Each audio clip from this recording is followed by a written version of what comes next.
आज हम पढ़ने वाले हैं 12th क्लास ज्योग्राफी का 8वां चैप्टर परिवहन एवं संचार। तो देखते हैं परिवहन क्या है। तो वस्तुओं तथा व्यक्तियों को एक स्थान से दूसरे स्थान तक ले जाने की प्रक्रिया को परिवहन कहते हैं, जो आधुनिक समय में मनुष्य के जीवन के लिए आवश्यक दिन प्रतिदिन की क्रियाओं एवं व्यापार के लिए परिवहन के साधनों का होना एक आवश्यकता बन गई है।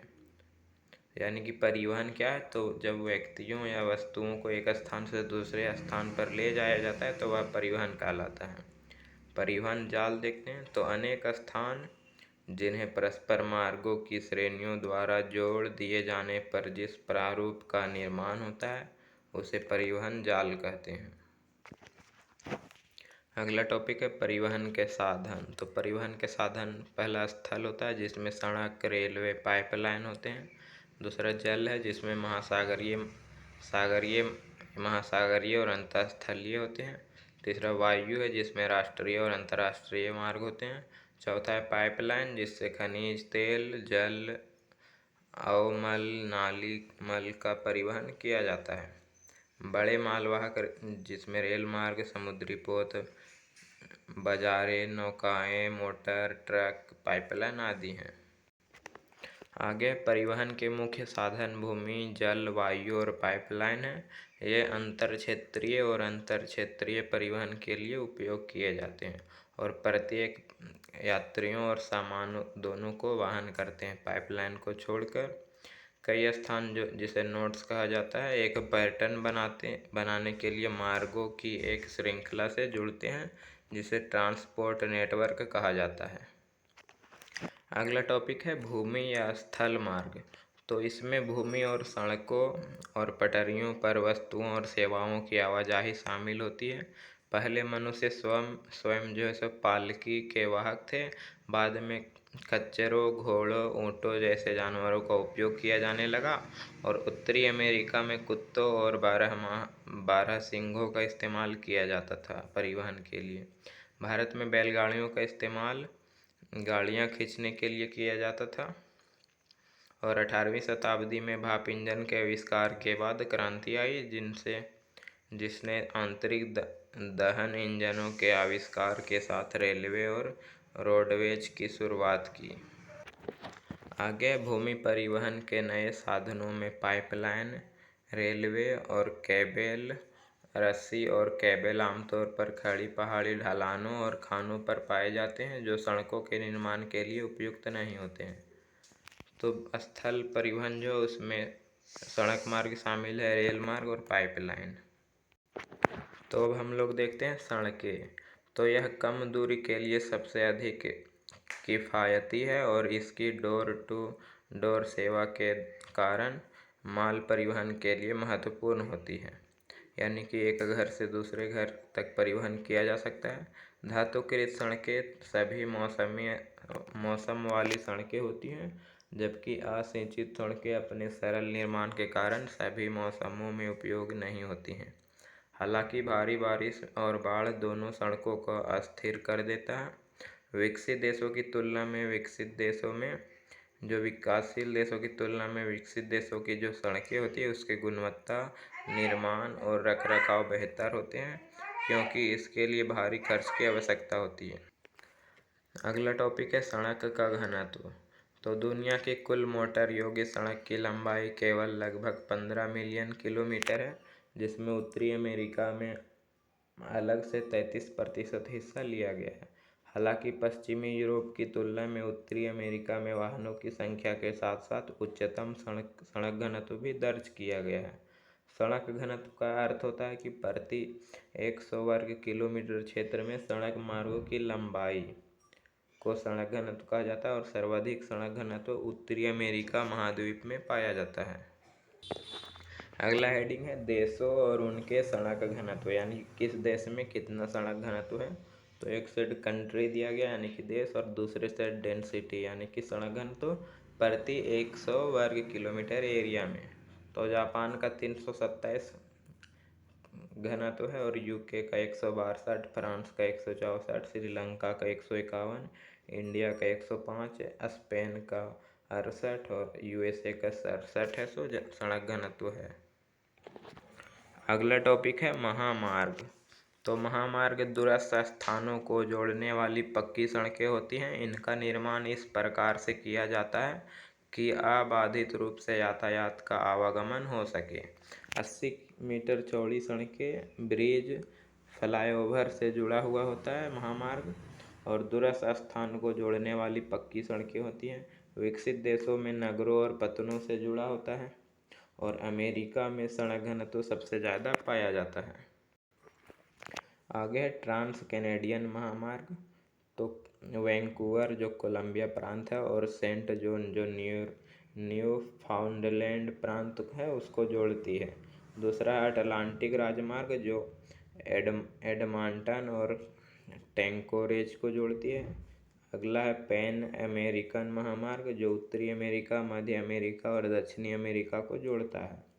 विश्व की सबसे लंबी सड़क जो 34,000 किलोमीटर है जो पैन अमेरिकन महामार्ग है। अगला है यूरोप में जो है सो महामार्ग का विशाल जाल पाया जाता है जिसमें रेल और जलमार्ग महामार्ग प्रतिस्पर्धा होता है रेल और जलमार्ग से। रूस में जो है सो यूराल पर्वत के पश्चिमी भाग में औद्योगिक प्रदेश है तथा महामार्ग का अधिक विकास हुआ है। यहाँ पे रूस में मास्को और व्लादिवोस्टोक महामार्ग है और रेलवे का विकास अधिक हुआ है रूस में। और इस पर साइबेरियन महामार्ग इसे कहा जाता है। चीन में जो है सो महामार्ग प्रमुख नगरों को क्रिस क्रॉस पैटर्न से जोड़ता है। अगला है भारत। तो भारत में अनेकों महामार्ग पाया जाता है। शहरों से नगरों को जोड़ता है। NH7 जो है सो महामार्ग जो वाराणसी से कन्याकुमारी को जोड़ता है। और NH44 श्रीनगर से कन्याकुमारी को जोड़ता है। NH6 जो हजीरा से कोलकाता को जोड़ता है। और एक है स्वर्णिम चतुर्भुज जिसे कि गोल्डन क्वाड्रिलेटरल कहा जाता है जो 6000 किलोमीटर है। यह औद्योगिक, सांस्कृतिक एवं कृषि संबंधित 4 महानगरों को जोड़ता है, दिल्ली, मुंबई, चेन्नई और कोलकाता को, जिसे स्वर्णिम चतुर्भुज कहा जाता है। अगला सीमावर्ती सड़कें। तो अंतर्राष्ट्रीय सीमाओं के सहारे बनाई जाती है सीमावर्ती सड़कें। अगला है यातायात प्रवाह। तो यह सड़कों पर यातायात को संदर्भित करता है जो हाल के वर्षों में नाटकीय रूप से बढ़ गया है।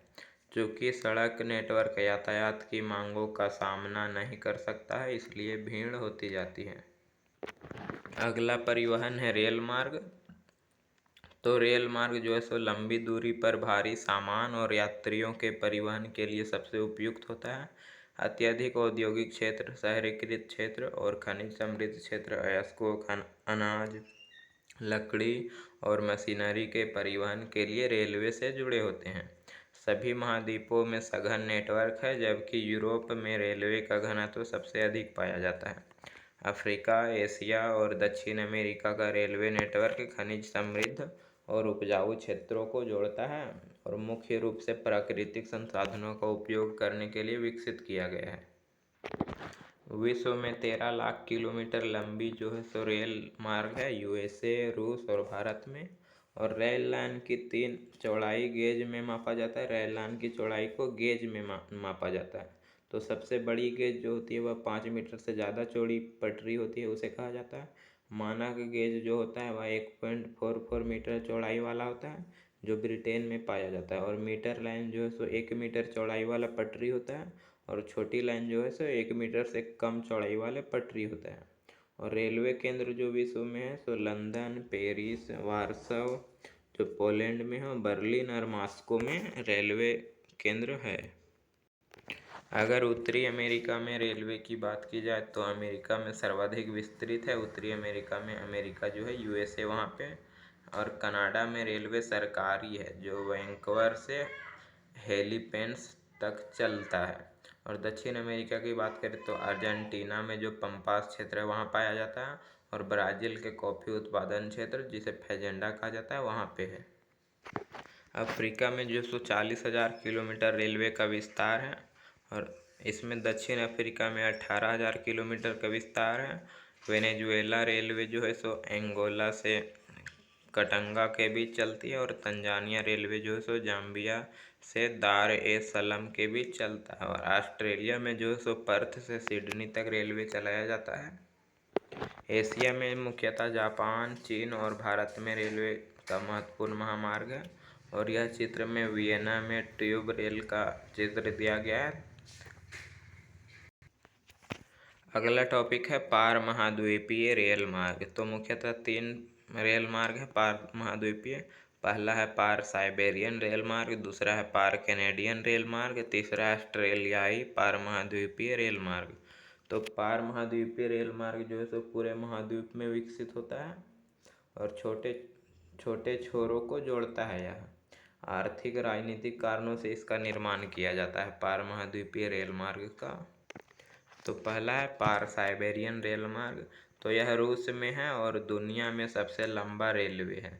यह पश्चिम में सेंट पीटर्सबर्ग से पूर्व में व्लादिवोस्तोक के बीच चलाया जाता है और मॉस्को, इरकुत्स्क, चिता आदि से गुजरते हुए जाता है। यह महत्वपूर्ण कृषि केंद्र को फर केंद्र के साथ जोड़ता है और एशिया के महत्वपूर्ण शहरों के लिए रेल मार्गों को जोड़ता है। इसे दोहरे पथ से युक्त किया जाता है और विद्युतीकृत है यह रेल मार्ग। और एशिया को यूरोप से जोड़ता है जो व्लादिवोस्टोक से सेंट पीटर्सबर्ग के बीच में चलता है।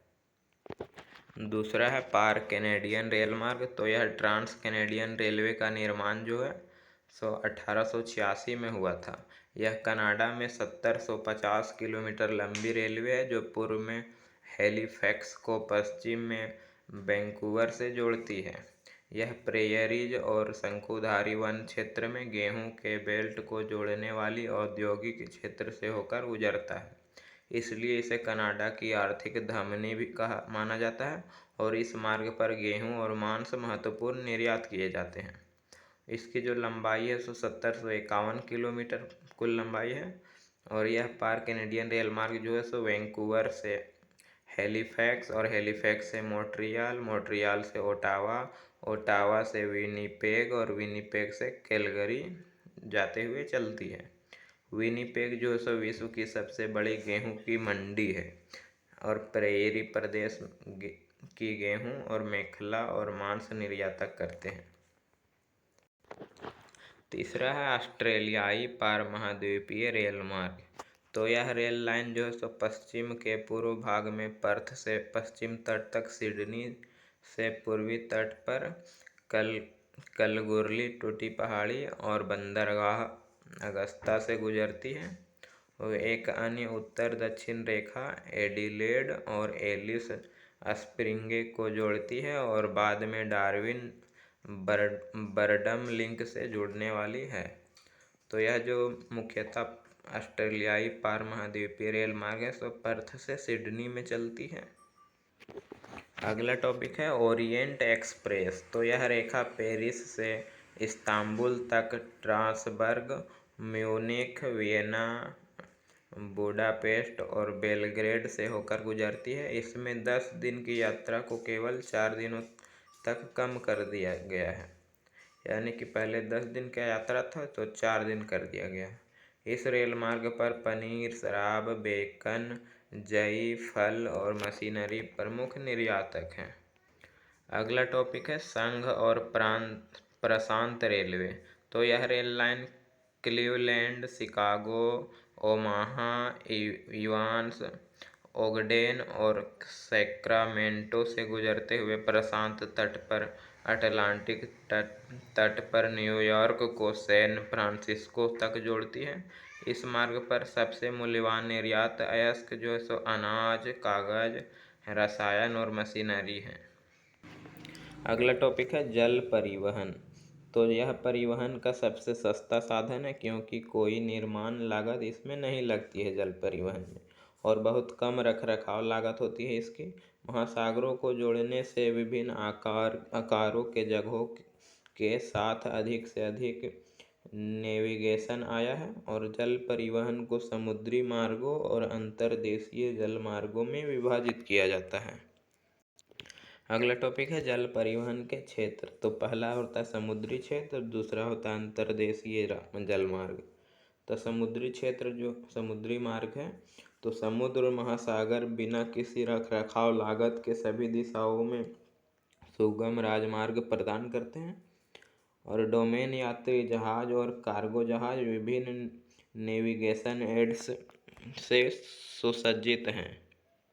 अगर समुद्री मार्ग की विशेषताएं देखा जाए तो पहला है, सभी दिशाओं में मुड़ सकने वाली महामार्ग होती है। इसमें रखाव की लागत कम होती है, वातावरण के अनुकूल होता है, सस्ता परिवहन होता है यह, और आधुनिक जहाज या पोत जो है सो रडार से जुड़े होते हैं। अगला है प्रमुख समुद्री महामार्ग। तो पहला है उत्तरी अटलांटिक समुद्री मार्ग, दूसरा है भूमध्य सागरीय हिंद महासागर समुद्री मार्ग, तीसरा है उत्तमाशा अंतरिक्ष समुद्री मार्ग, चौथा है उत्तरी प्रशांत समुद्री मार्ग और पांचवा है दक्षिण प्रशांत समुद्री मार्ग। तो अब पहला देखते हैं उत्तरी अटलांटिक समुद्री मार्ग। तो यह नॉर्थ ईस्ट यूएसए और नॉर्थ वेस्टर्न यूरोप को जोड़ता है और यह दुनिया का सबसे व्यस्त महामार्ग है, समुद्री मार्ग है, जिसे बिग ट्रंक मार्ग भी कहा जाता है। यह विश्व की 25% व्यापार किया जाता है इस मार्ग से और यह विश्व का सबसे व्यस्त मार्ग होता है और दोनों तट पर पोताश्रय या पतन मौजूद होता है। दूसरा है भूमध्य सागर हिंद महासागर समुद्री मार्ग। तो यह मार्ग पश्चिमी अफ्रीका, दक्षिण अफ्रीका, दक्षिण पूर्व एशिया, ऑस्ट्रेलिया और न्यूजीलैंड के साथ औद्योगिक यूरोप को जोड़ता है।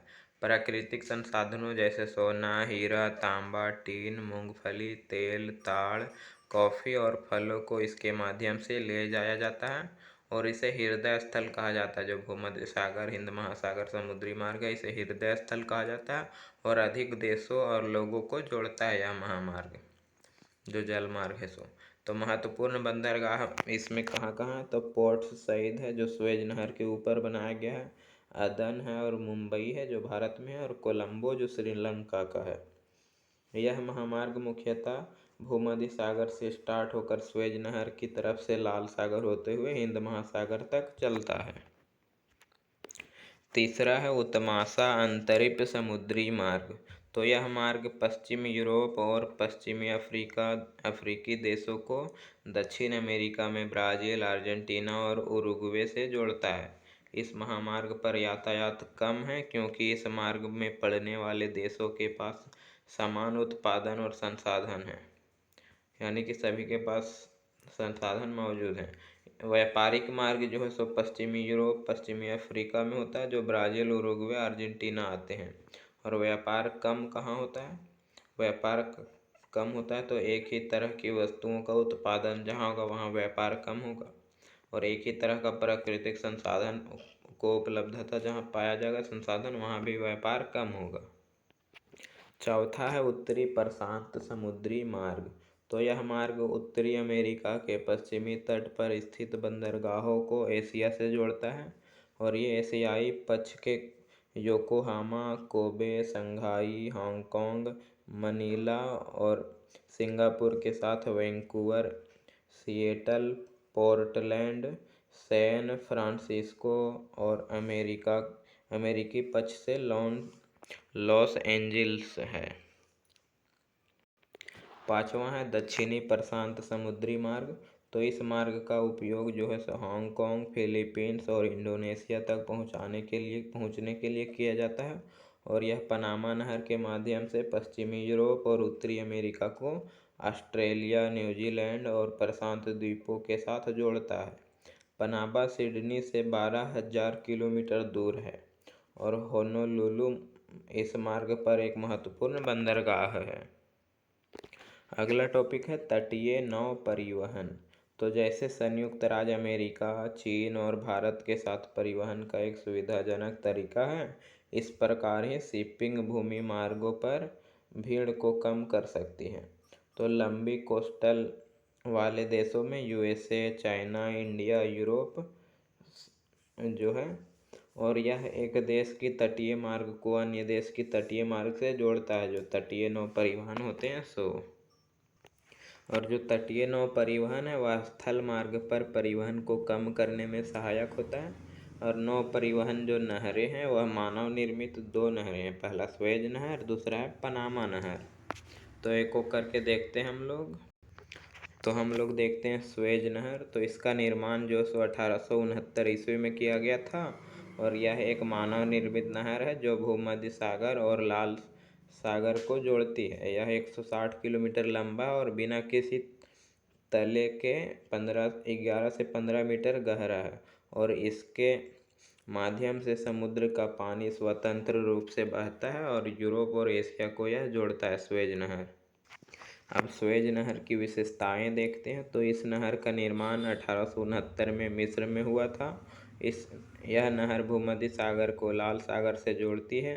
यह लगभग 180 किलोमीटर लंबी तथा 11 से 15 मीटर गहरी है।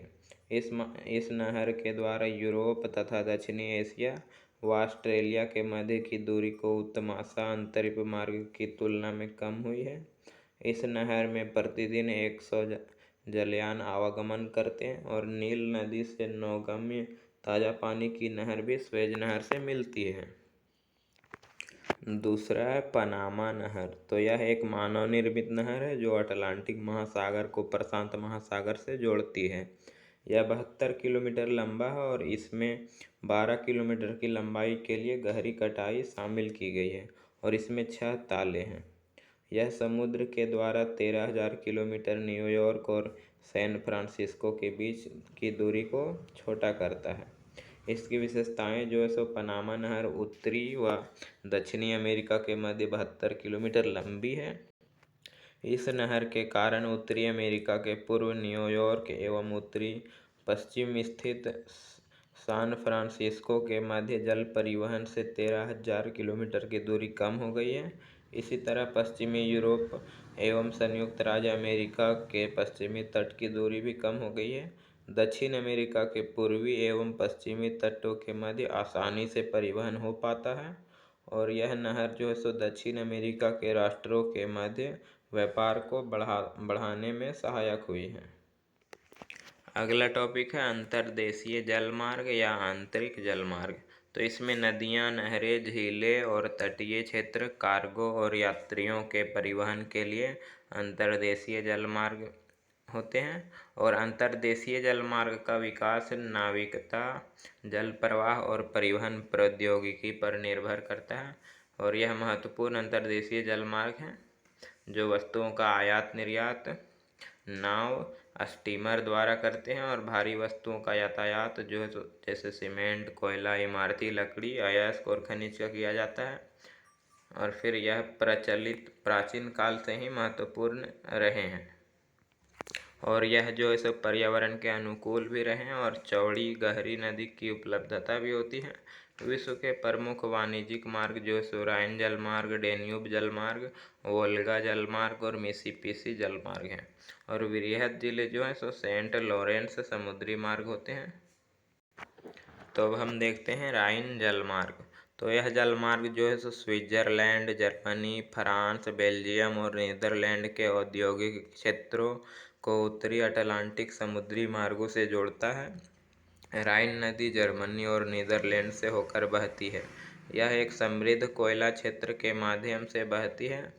डसेलफोर्ड इस क्षेत्र का एक महत्वपूर्ण बंदरगाह है।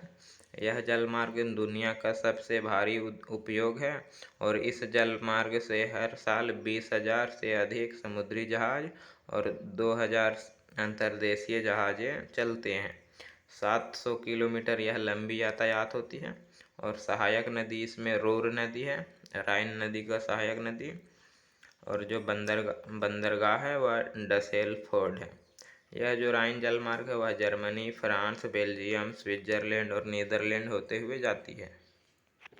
अगला है डेन्यूब जलमार्ग।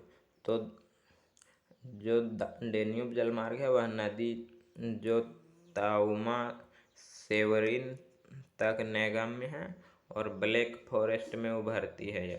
इसका उपयोग मुख्य रूप से गेहूं, मक्का, लकड़ी और मशीनरी के निर्यात के लिए किया जाता है और यह जर्मनी के ब्लैक फॉरेस्ट में है और पूर्वी यूरोप में प्रवाहित होती है यह। अगला है वोल्गा जलमार्ग। तो वोल्गा रूस में विकसित जलमार्गों में से एक है। यह कैस्पियन सागर में 11,200 किलोमीटर और नालों तक नौगम्य है, यानी कि 11,200 किलोमीटर लंबी है और उससे आगे यह बहती है। ओल्गा जो है, ओल्गा मास्को नहर, वह मास्को क्षेत्र से जोड़ती है और वोल्गा डॉन नहर जो है सो काला सागर से जोड़ती है। अगला है मिसिसिपी जलमार्ग। तो मिसिसिपी ओहियो जलमार्ग दक्षिण में मैक्सिको की खाड़ी के साथ संयुक्त राज्य अमेरिका की आंतरिक भाग को जोड़ता है। बड़े स्टीमर मिनियापोलिस तक जा सकते हैं और अमेरिका से मैक्सिको की खाड़ी की तरफ प्रवाहित होती है यह, और व्यापार अधिक होता है मिसिसिपी जलमार्ग से। अगला टॉपिक है वृहत झीलें, सेंट लॉरेंस समुद्री मार्ग। तो सीवे ग्रेट लॉक्स सेंट लॉरेंस नदी के एस्टरी के साथ उत्तरी अमेरिका में एक जलमार्ग बनाते हैं। इस मार्ग पर दुलुथ और भैंस दो महत्वपूर्ण बंदरगाहें हैं और इसी पर सेंट लॉरेंस नदी मार्ग भी बना हुआ है। इसका मुख्य बंदरगाह जो है सो डुलुच बंदरगाह और बुफालो बंदरगाह है, और वृहद झीलें जो है सो Hurun, Ontario, Michigan, eri, superior झील और फिर सू नहर तथा वेल्डर नहर के द्वारा जुड़े हुए हैं। अगला टॉपिक है वायु परिवहन। तो यह वायु परिवहन जो है वह सबसे तेज साधन है, लेकिन यह बहुत महंगा होता है। वायु परिवहन ने दुर्गम रेगिस्तानों, पर्वतीय क्षेत्रों और बर्फ क्षेत्रों में कनेक्टिविटी में क्रांति ला दी है। जहां परिवहन के अन्य साधन उपलब्ध नहीं होते हैं, वहां भी वायु परिवहन जा सकती है। उच्च निर्माण और रख रखाव लागत के कारण उच्च औद्योगिक देशों में हवाई परिवहन अधिक विकसित हुए हैं और सुपरसोनिक विमान बहुत कम समय में दूरी को कवर कर सकते हैं। सामाजिक सुरक्षा हेतु अत्यधिक महत्वपूर्ण होता है वायु परिवहन, और वर्तमान में विश्व में कहीं भी सिर्फ 35 घंटे में आ जा सकते हैं अभी वायु परिवहन के द्वारा। जो सुपरसोनिक एयरलाइन है वह लंदन से न्यूयॉर्क में चलती है, जो 3.5 किलोमीटर प्रति घंटे की रफ्तार से चलती है, जो 3.5 घंटे में पूरी जा सकती है। अगला है अंतर महाद्वीपीय वायु मार्ग। तो यूएसए में दुनिया के 60% वायु मार्गों का योगदान है। महत्वपूर्ण शहर जो है सो नोडल बिंदु है और जहां हवाई मार्ग सभी महाद्वीपों के लिए अभिसरण या विकिरण करते हैं। अफ्रीका, रूस और दक्षिण अमेरिका के एशियाई हिस्से में हवाई सेवाओं, विरल आबादी या सीमित भूस्खलन या कम आर्थिक विकास का अभाव है। यूएसए, यूरोप और एशिया में सघन वायु जाल हैं और कुछ नोड पॉइंट जो है लंदन में, पेरिस में, चिकागो में, न्यूयॉर्क और एम्स्टर्डम एयरपोर्ट में है। अगला टॉपिक है पाइपलाइन। तो पाइपलाइन का उपयोग जो सो जल, पेट्रोलियम, प्राकृतिक गैस, तरल पदार्थ के कोयले को निर्बाध प्रवाह के लिए किया जाता है। न्यूजीलैंड में पाइपलाइनों के माध्यम से दूध की आपूर्ति की जाती है। यूएसए में पाइपलाइनों का घना नेटवर्क है सबसे ज़्यादा, और बिग ईच संयुक्त राज्य अमेरिका की प्रसिद्ध पाइपलाइन है जो मैक्सिको की खाड़ी के तेल कुओं से पूर्वोत्तर राज्यों में पेट्रोलियम का परिवहन करती है। यूरोप, रूस, पश्चिमी एशिया और भारत में तेल कुओं को पाइपलाइनों के माध्यम से रिफाइनरियों से जोड़ा जाता है।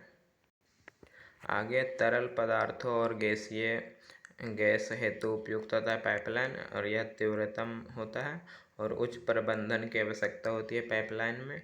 विश्व के अनेक देशों में ऑयल जैसे यूएसए, एलपीजी, वाटर, लिक्विड, कोयल और मिल्क जो है सो न्यूजीलैंड में, और पेट्रोलियम इसे परिवहन किया जाता है पाइपलाइन के द्वारा। और बिग ईच जो है वह फेमस पाइपलाइन है जो मैक्सिको खाड़ी से ऑयल निर्यात करता है और उत्तर पूर्वी राज्यों में पहुंचाता है। भारत में जो सो नेशनल ग्रिड और तापी परियोजना जो प्रस्तावित की गई है पाइपलाइन के लिए। अगला टॉपिक है पाइपलाइन परिवहन के लाभ। तो पाइपलाइनों को कठिन, उबड़-खाबड़ व भूभागों तथा पानी के नीचे भी बिछाया जा सकता है। इसके संचालन एवं रखरखाव का खर्च अपेक्षाकृत कम होता है। यह जलीय तथा गैसीय पदार्थों का परिवहन का तीव्र, सस्ता तथा पर्यावरण हितैषी साधन है, यानी कि पर्यावरण के अनुकूल होता है। यह पाइपलाइन परिवहन में ईंधन की बचत होती है तथा मौसम संबंधी दशाओं का प्रभाव नहीं पड़ता है। परिवहन के इस साधन द्वारा पदार्थों की आपूर्ति की निरंतरता बनी रहती है। अब पाइपलाइन की दोष की बात की जाए तो पाइपलाइन को कोई लोच नहीं होती है। एक बार बनाने के बाद इसकी क्षमता को ना तो घटाया जा सकता है और ना ही बढ़ाया जा सकता है। पाइपलाइन में रिसाव का पता लगाना भी एक बड़ी समस्या होती है, यानी कि कहीं भी लीक करता है कि नहीं। सो कहीं पर पाइपलाइन के फट जाने से उसकी मरम्मत करना कठिन होता है। कुछ इलाकों में इनकी सुरक्षा की व्यवस्था करना भी कठिन हो जाता है। अब अगला टॉपिक है संचार। परिवहन खत्म हो गया, अब संचार पढ़ना है। तो टेलीग्राफ और टेलीफोन के रूप में लंबी दूरी की संचार महत्वपूर्ण है। 19वीं सदी के मध्य में अमेरिका टेलीग्राफ और टेलीफोन कंपनी जो AT&T थी ने एकाधिकार का आनंद लिया और विकासशील देशों में ग्रामीण कनेक्टिविटी के लिए सेल फोन के उपयोग को महत्व मिला। नवीनतम प्रौद्योगिकी विकास के परिणाम स्वरूप ऑप्टिकल फाइबर केबल OFC हो गए हैं और वे बड़ी मात्रा में डेटा संचारित करने की अनुमति देते हैं, जो वास्तव में त्रुटि मुक्त होता है। अब दूरसंचार को एकीकृत नेटवर्क बनाने के लिए कंप्यूटर के साथ विलय कर दिया गया, जिसे इंटरनेट कहा जाता है। अब परिवहन के साधन देखें तो टेलीग्राफ, सेलफोन और टेलीग्राफ है, और वर्तमान में अत्यधिक विकास हुआ इसका ऑप्टिकल फाइबर वायर जो पूरे विश्व में है। और 1990 से कंप्यूटर डेवलपमेंट अत्यधिक हो गया और इंटरनेट का अधिक उपयोग होता है। अगला टॉपिक है भारत में उपग्रह संचार। तो कृत्रिम उपग्रह संचार को बढ़ाने और संपर्क को बेहतर बनाने के लिए पृथ्वी की कक्षा में तैनात है, और यह उपग्रह संचार है जिनसे प्रति यूनिट लागत और संचार का समय भी कम कर दिया है। भारत ने अपना स्वयं का उपग्रह आर्यभट्ट विकसित किया है और इसे 19 अप्रैल 1979 को, और भास्कर जो 1979 में, और रोहिणी को 1980 में लॉन्च किया है। भास्कर, चैलेंजर और इनसैट IB उपग्रहों का उपयोग लंबी दूरी के संचार और मौसम पूर्वानुमान के लिए किया जाता है। इंटरनेट पृथ्वी पर सबसे बड़ा विद्युतीय जाल है और इसका प्रयोग जो है सो लगातार बढ़ता जा रहा है। 1970 से USA और USSR अंतरिक्ष विज्ञान में अग्रणी शोधकर्ता देश हैं। भारत में अगर उपग्रह संचार की बात करें तो इसका उपग्रह का उड़ान जो है सो आर्यभट्ट जो 1979 में किया गया था, भास्कर उपग्रह 1979 में किया गया था, और रोहिणी उपग्रह को 1980 में छोड़ा गया था, और एप्पल उपग्रह जो था वह 1981 में छोड़ा गया। अगर उपग्रह संचार के लाभ की बात करें तो रेडियो, TV जो टेलीविज़न होता है, फ़ोन और मैपिंग की जा सकती है, जिसमें रोड, फॉरेस्ट, एग्रीकल्चर और सिक्योरिटी देखा जाता है। और ISRO जो इंडियन स्पेस रिसर्च ऑर्गेनाइजेशन है, वह इसका पूरा नाम है। अगला टॉपिक है साइबर स्पेस यानी कि इंटरनेट। तो इंटरनेट का पूरा नाम होता है इंटरनेशनल नेटवर्क, यानी कि अंतर्राष्ट्रीय नेटवर्क, यानी कि अंतर्राष्ट्रीय जाल। तो यह नवीनतम तकनीक है जिसमें इलेक्ट्रॉनिक कंप्यूटरीकृत स्थान तक पहुंच द्वारा तत्काल कनेक्टिविटी है। इसे साइबर स्पेस या इंटरनेट कहा जाता है और इसे वर्ल्ड वाइड वेब WWW द्वारा शामिल किया जाता है। और अधिकांश नेटवर्क उपयोगकर्ता संयुक्त राज्य अमेरिका, ब्रिटेन, जर्मनी, जापान, चीन और भारत में ईमेल, ई-कॉमर्स, ई-लीकिंग और ई-गवर्नेंस के माध्यम से सामाजिक और आर्थिक स्थान का विस्तार हुआ है। इंटरनेट की सहायता से ईमेल, ई-शिक्षा, ई-प्रशासन, ई-वाणिज्य किया जा सकता है और विद्युत द्वारा यह संचालित होता है। WWW का पूरा नाम होता है वर्ल्ड वाइड वेब, जो जगत जोड़ता जाल होता है हिंदी मीनिंग, और यह हर जगह उपलब्ध होता है, ऑफिस में, फ्लाइट में, हाउस में, ट्रांसपोर्ट में, यानी कि व्यापार के समय। और इसका लाभ देखें तो यह तीव्र साधन है, प्रदूषण कम होता है, वन विनाश कम होता है, नगरीय नियोजन और सैन्य सुरक्षा अधिक होता है।